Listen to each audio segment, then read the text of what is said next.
I always advise people to avoid the color blindness kind of effect, the kind of effect that has you saying things like, I don't see color. I just see people as human beings. We're all the same. Because if you're not seeing color, you're not seeing the total person. Yes, we are all human beings and we're part of the human race. But much like someone who has a certain faith, a certain religion, a certain disability, a certain background, a certain lived experience, this shapes who that person is standing before you. So if somebody's a very strict Buddhist, for instance, to say something like, I don't see you as a Buddhist at all. I'm not even going to think about that part of your life.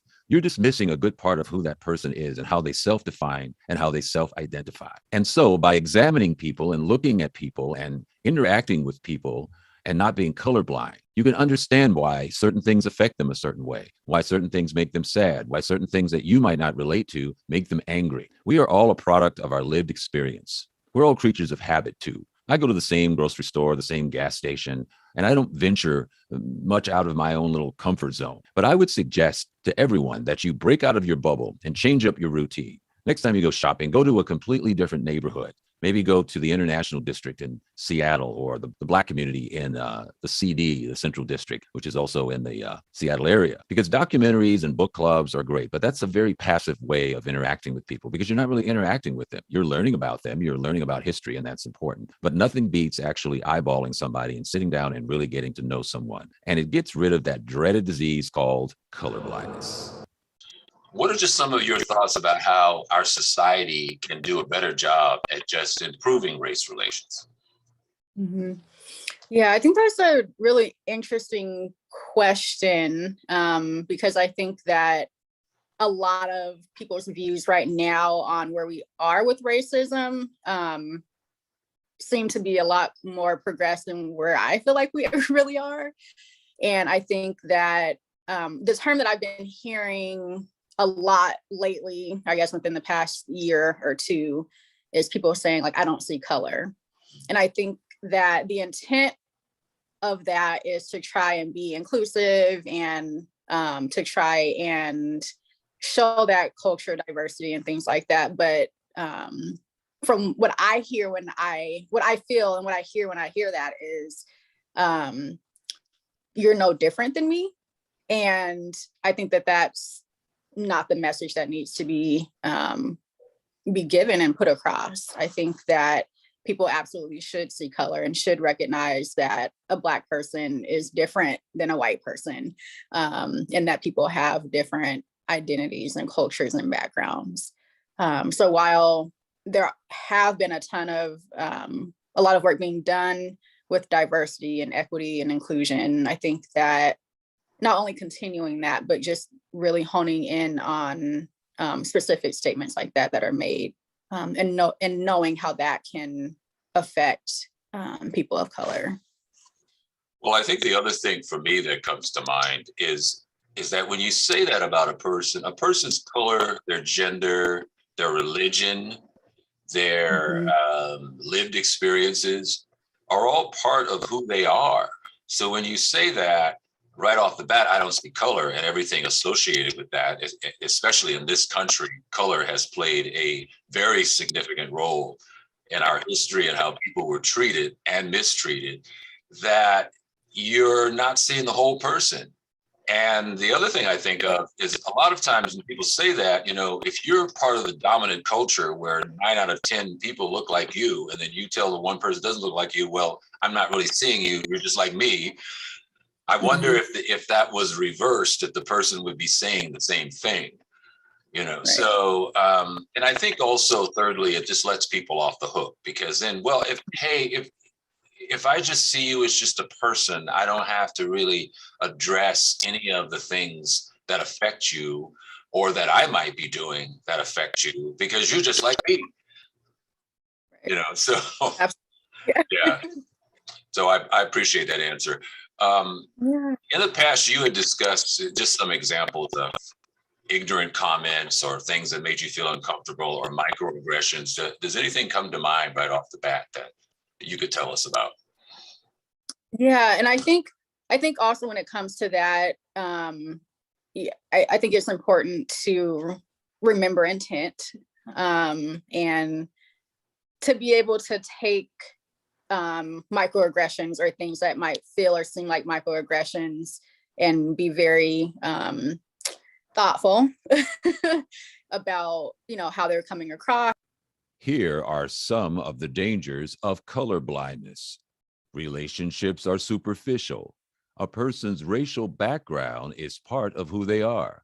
Example, a person's religion or faith is part of who they are, how they self-define, how they self-identify.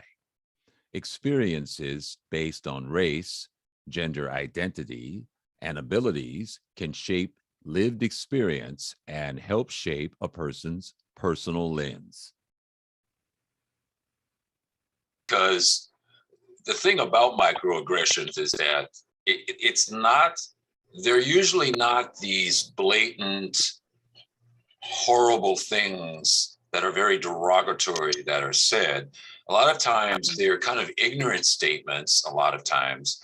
And a lot of times I think what happens is people do not know history. So they will say things like, there's a lot of sensitivity and a lot of history around people of color and their appearance, and Black people, for instance, their hair. I remember people wanting to touch my afro when I was, back in the day. And a lot of Black people have talked to me about, oh, they wanted to touch my hair, and they were asking me all these questions, as if I was like from another planet or something, because these people that were doing that have not had a lot of interaction with people of color. I know some people that, I've known them for years, and I think I'm the only person of color they even know. Because if I look at their Facebook page, everybody's white.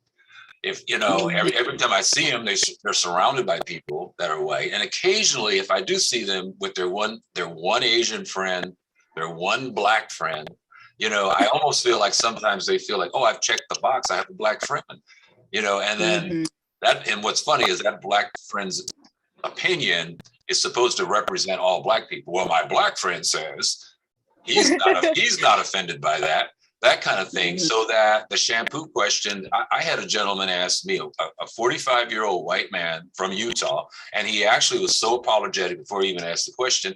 He says, I'm confused. Do Black people want to be called Negro or African American? And I'm like going, I said, Negro, I haven't heard that word in 20 years even. It's such an old word. And he explained, he said, I'm from Utah. I don't know any Black people. I've rarely seen any Black people. And I was trying to learn. I was listening to a Martin Luther King speech, and he kept referring to Black people as Negroes. So I had to explain, in a gentle way that, well, that was like 50 years ago when that's what Black people were called. So I think you're right in that it's not intentional a lot of times, but it is ignorance. I think people need to, rather than get defensive, is really open up their minds and want to learn, okay, why is it what I said was offensive, instead of just saying, well, I didn't mean it to be offensive. Absolutely. Absolutely. So what would you suggest, since you work in the mental health field? There are a lot of therapists who are white and who are treating BIPOC clients. And sometimes they've even come to me and said, well, I feel a little awkward, or I'm not feeling like I'm totally confident. And, I'm a 25-year-old white MSW graduate talking to a 50-year-old Black man who's upset about law enforcement. So what kind of suggestions would you give to your fellow clinicians and therapists, et cetera? Yeah, I would say to trust that feeling. Like if you're feeling like you're not being very effective, or that you're just not quite getting it, I would be very honest with, the client that you're working with, and just saying like, hey, like just putting it out there, like, hey, I recognize that I am a young white female in this field, and you are a Black male. I don't know if I'm being completely effective. What are your thoughts? Or, something in that range. But I think being upfront and very honest about your identities and, how you're feeling, how you're showing up and things like that is the best way to not only be more effective, like as a clinician, but to learn. Because that person might be very willing to give you some insight on how it is to be them, or try to help you out in that area. But if that isn't voiced, there's no way that like progress can be made. So I would just say being very open in that area. That's great.